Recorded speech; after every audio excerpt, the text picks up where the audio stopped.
নারায়ণগঞ্জের পক্ষ থেকে পলাতকদের সঙ্গে মিশে থাকা গুপ্তরা মুদ্রা রিপিট ওপিট ভোট নিয়ে ষড়যন্ত্র ও বিভ্রান্তি রুখে দেওয়ার আহ্বান তারেক রহমানের। দেশ গড়তে ভোট চাইলেন ধানের শীষে।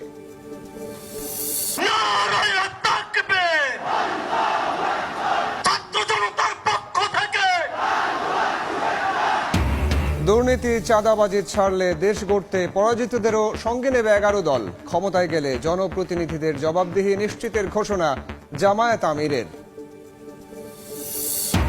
ছুটির দিনে সারা দেশে জমজমাট নির্বাচনী প্রচারণা, মানুষের মন জয়ে প্রতিশ্রুতির ফুলঝুরি প্রার্থীদের।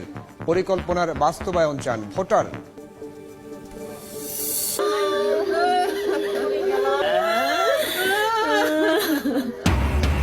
দুই অটো ভ্যানে ধাক্কা দিয়ে খাদে বেপরোয়া ডাম্প ট্রাক। নওগাঁর মহাদেবপুরে প্রাণ গেল ক্ষুদ্র নৃগোষ্ঠীর 5 কৃষকের, আহত 1 ট্রাক চালক পলাতক। এবং নিউমুরিং টার্মিনাল বিদেশিদের কাছে ইজারার সিদ্ধান্তের প্রতিবাদে ধর্মঘটে শ্রমিকরা।